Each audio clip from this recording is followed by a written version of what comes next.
going on, guys? My name is Brandon. Welcome to Audio Addiction, where you can find latest album reviews, you can find our band interviews, and you can find live coverage of the concerts that we get.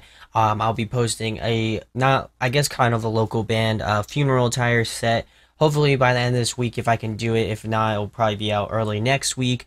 And then we got a few other awesome shows coming up, so I'm excited to get into those. A lot of local shows, which I'm always down to support, so really excited for that. And then September, there's a ton of awesome shows that are going to be going down, so I'm really excited about that. So if you enjoy what you see here, make sure to subscribe, make sure to hit that thumbs up. It really does go a long way, and thank you guys for your support. So tonight, we're going to be talking about Neck Deep's new record, The Peace and the Panic. Don't stop now, felt the motion sickness as you spinning out, 'cause you're on your way. Oh my friend, just look how far you come and think twice before you go. So I'll admit I'm probably not the biggest fan of Neck Deep. However, I do think their songwriting and their abilities to write really awesome pop punk tracks have been really good as of recently. Mainly I wanted to do this because I enjoyed all of the singles that they released: Happy Judgment Day, Motion Sickness, In Bloom, and Where Do We Go When We Go. I thought that they were all really great singles, and so far I have liked the whole record as in general. I definitely don't feel like it is better than Life's Not Out to Get You. I really thought that was their kind of cream of the crop, but however, I think this is good in a totally different way, and I'll go through each track, give you my thoughts and opinions on it. Then I'm going to give some pros and cons on the record, and then I'm going to give it an overall rating. I'd like to preface this with this album review is actually going through all of the tracks. They released 2 bonus tracks, so I'll be going over both of those as well. So let's get into the first one. It's called Motion Sickness. This was probably, I think this was the 3rd single that they had released at that point. I think they released it somewhere a little bit beyond the halfway point of Warped Tour, if you didn't check them out. Which their set was sick, by the way. But getting back to the track, I really think it's a great opener track, full of energy, high energy. The melodies and the structures feel very reminiscent of a band that they toured with, State Champs, which is not a bad thing in my opinion. I love State Champs, so to me, I feel like they imitated that very well and kind of, made it their own song, their own like Neck Deep song, but at the same time it had the very, State Champs sort of feel. This one's definitely a super catchy track in my opinion. The vocal layering is really awesome. I like to switch off between Ben and their bassist, who also does vocals. Primarily, one of the songs that I love when they do vocals together is December with Mark Hoppus. I thought that was amazing. But getting back to this one, I think it definitely adds great texture to this track. Great summer sort of pop punk vibes in this track in my opinion. I like the soft bridge with the harmonies again. I really think they have nailed it on that in my opinion, and it just leads into this kind of, I guess, like a pseudo breakdown in my opinion, which I think is really great. It's definitely an upbeat track to start the record off with, and I mean, I feel like in regards to the record, I definitely feel like it is one of the more I guess one of the more pop punky sort of aggressive sort of tracks off the record. And then I feel like, to me, it gives an idea of, like, how some of the, especially the singles will go and how they will sound, but the rest of the record I feel like takes a completely different direction in a few different genres. So I definitely feel like they have expanded their range in that regard. So we're going to move into track number 2, which is Happy Judgment Day. I believe this was one of the first singles, along with Where Do We Go When We Go. I was going to say When We Die, but that's the same thing.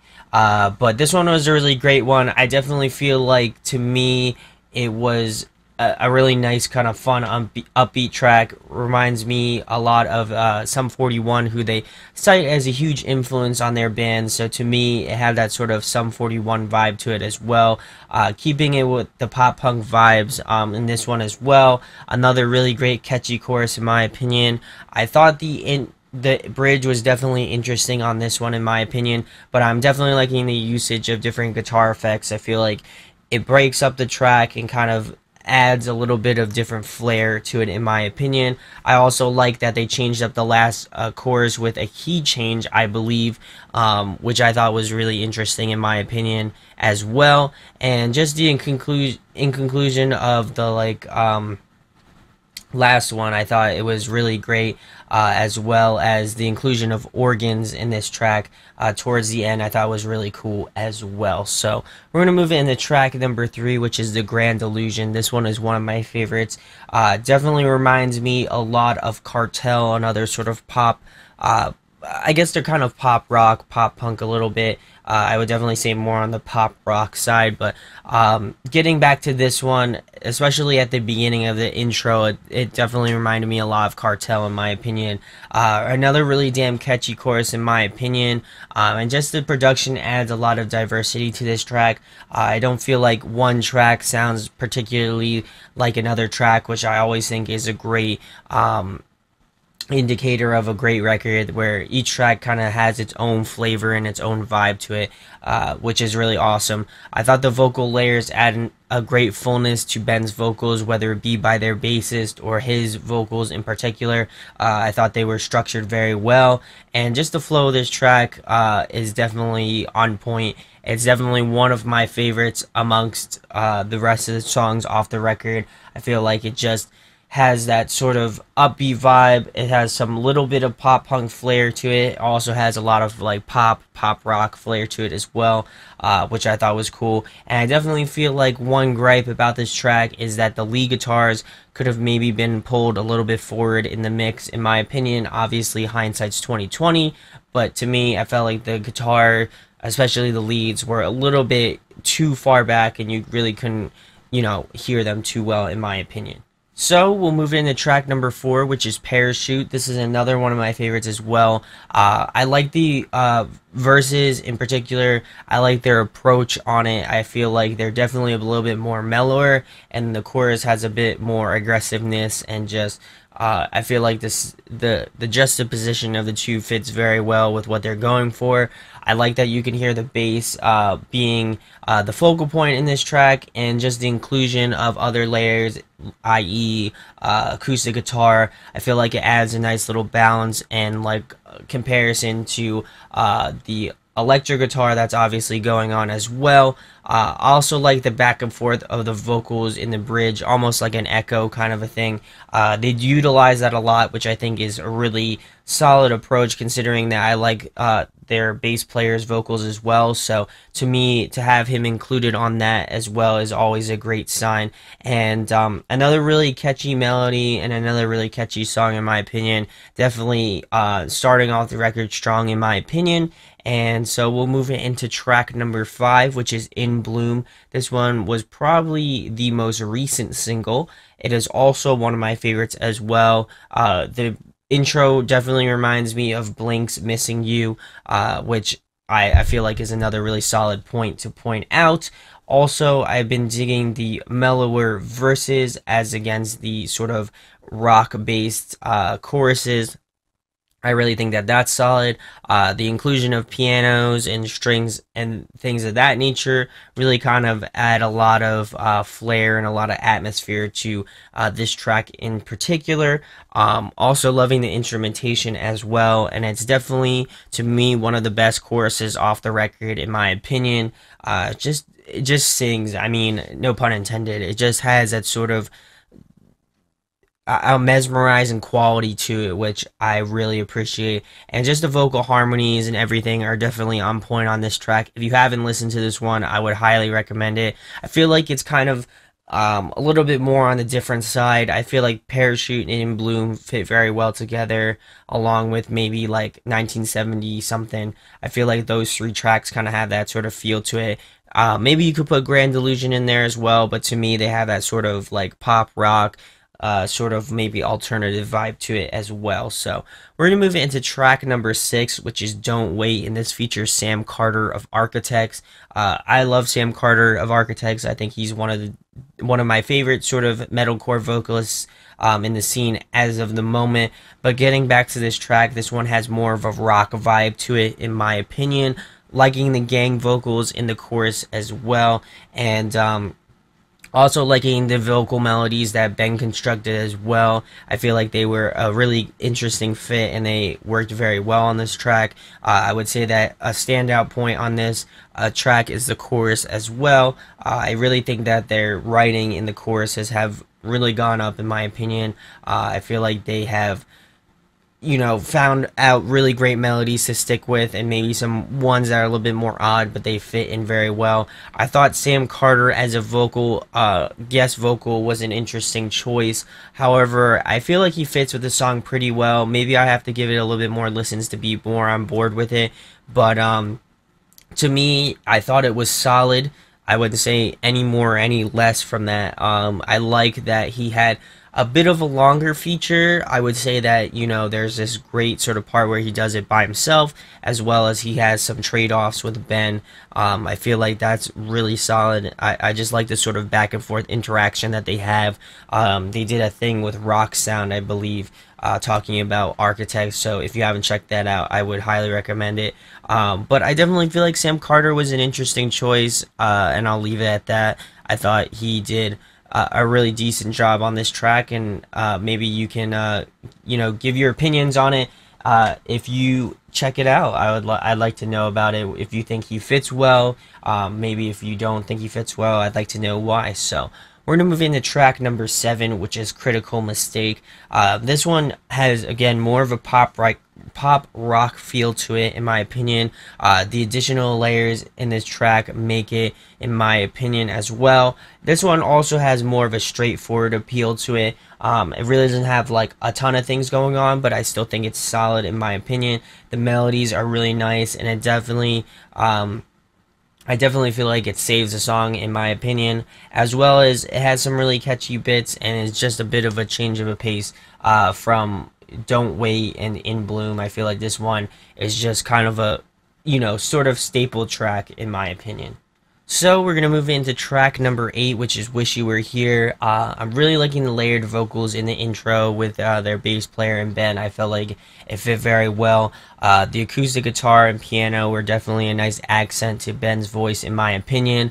I really feel like this offers a nice midway point in the record. Obviously, since I'm doing the, bonus tracks, I felt like it was a good midpoint.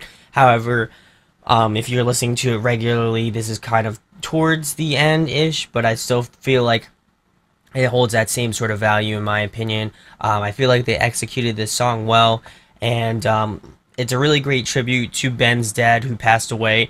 They obviously did another song about this one as well, but I feel like this one was executed well, and I definitely feel like Ben's dad would be proud of it, in my opinion. So we're going to move into track number 9, which is Heavy Lies.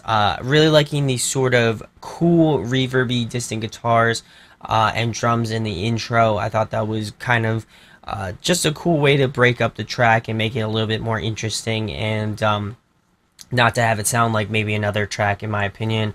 This one also has a straightforwardness very similar to Critical Mistake, in my opinion.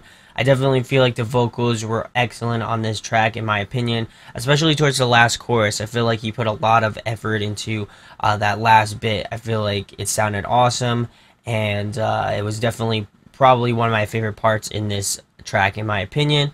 Also liking the echoing going on in the chorus between their bass player and Ben. I feel like it was very well executed, and it just has this great mix of rock and pop punk, in my opinion, and I definitely feel like it's a solid song. So we're going to move it into track number 10, which is 1970 something. Like I mentioned, this one's a great track to memorialize Ben's father, and I also feel like it's a solid track as well too. The addition of organs in the second verse was a nice little touch as well. It adds a little bit of texture to the track and just a little bit of atmosphere as well. I also feel like this track has great swing and feeling to it. It doesn't feel like a typical sort of sad song. I feel like it obviously has some emo moments to it, but it does have that sort of nostalgic sort of swing to it as well.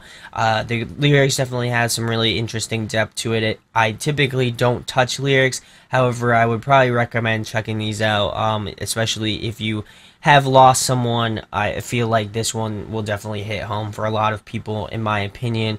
I like how it ended on this sort of anthematic note. And it definitely came around at around the 3 minute mark, and it just hold this song home for me. I'm sure everybody has dealt with some sort of loss in their life, so I definitely feel like this one is a great one to kind of memorialize who they are, and how they have affected your life. And this is a great sort of track to again memorialize Ben's father, and I feel like again they did a really another solid job on this one. So we're gonna move into the last track off the regular record, and this is called Where Do We Go When We Go. This one was another single. I think it was released in conjunction with Happy Judgment Day. They both have that sort of pop punk sort of rock feel to it as well. It's definitely one of my favorites. I thought the intro is interesting, but it's definitely kind of cool at the same time. Definitely getting more of those pop punk rock vibes like I mentioned previously. Really loving the chorus a lot in this one. Super catchy in my opinion. The drumming is really sick on this track as well in my opinion. It has great energy. It has a great swing to it in comparison to the last track. I feel like it picks up those vibes as well. It's very much kind of similar to their older material in my opinion. Obviously, I'm not super well versed, but I feel like it kind of plays into their older sort of vibes. And I definitely feel like it's a great way to end off this part of the record. And hopefully if you listen to the sort of bonus tracks, we're going to be talking about those right now. So we're going to move into track number 12, which is Beautiful Madness. This was the first bonus track that they released, or not released yet, but it will be released. This one is definitely the most pop punk track. It has that sort of atypical beat to it, as well as just that fast pace, energetic vibe to it. It definitely has again, it's really interesting how they did it and how they decided to put these on here. I feel like they would have fit very well onto the record, in my opinion. Obviously, it would have been a really long record, but I still feel like they could have squeezed it on there, possibly. This one's catchy, fun, energetic, in my opinion. The verses and the chorus have a very pop punk feel to it, but I definitely feel like the bridge is where this track kind of takes a different turn, but also breaks up the track, in my opinion. The drums definitely feel like the focal point in this one, and it's just a fast-paced, hard hitter, in my opinion. So we're going to move into the last track, the last bonus track, which is track number 13, called Worth It. This one's one of my favorites as well.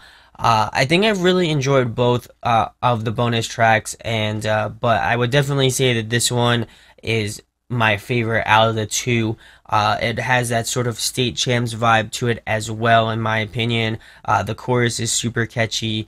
The additional layering and the lead guitars just add this really great atmosphere to this track, and make it really interesting, in my opinion. And I definitely feel like, again, both tracks could have made their way onto this record. Obviously, they have in the form of bonus tracks, but I feel like they could have maybe switched it around and put different tracks on here. I feel like maybe they could have put, instead of Critical Mistake, they could maybe have put Worth It, and then maybe instead of, I'm trying to think of another song, maybe, then maybe could have just tacked on Beautiful Madness, like before 1970 something. I feel like, to me, there was definitely room, in my opinion, to kind of add that in there, maybe break up the tracks, but I didn't come up with the record, so I unfortunately can only make a review on it. But nonetheless, really enjoyed all the tracks off this record, including the bonus tracks as well.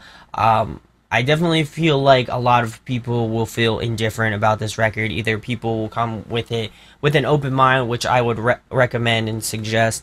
It doesn't feel much like Life's Now Out to Get You, in my opinion. However, I feel like they have progressed and they've moved on and they've tried different things and they have different sounds and they have different influences, which you can tell throughout this record. And to me, it just culminates a really solid record.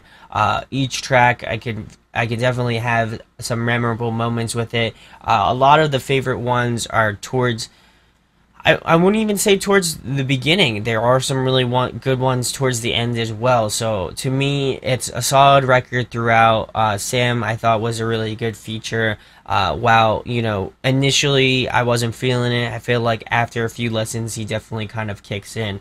But some pros, I definitely, again, feel like diversity is the key, and they definitely kind of nailed it on the head on this record. There's some really great pop punk tracks. There's some really great sort of alternative tracks. There's some, heavier sort of rock based tracks. So there's really something for everybody. I really think they're trying to expand their sound, and I feel like they did it justice, as well as keeping tracks that a lot of people who like Neck Deep will like as well. So to me, I think it was a solid effort, considering that I'm not remotely the biggest fan of Neck Deep. However, I feel like they really have kind of hit this one home, in my opinion. I really love tracks like Parachute, In Bloom, The Grand Delusion, but I also love tracks like Motion Sickness and Where Do We Go When We Go. I feel like there are some really high energy tracks, and there's some more mellow based tracks. So diversity, again, is key on this record. And some cons, I definitely feel like some songs were a little bit hit or miss, but maybe that has to go with a little bit more listening. But my overall rating for Neck Deep's The Peace and the Panic, I'm going to be giving it a 9.2 out of 10. I think it's one that you should definitely check out if you get the chance to. I feel like there's, again, a lot of mix for everybody. If you like anything from like rock stuff to like pop punk stuff, I feel like there's really stuff in between that, even alternative as well.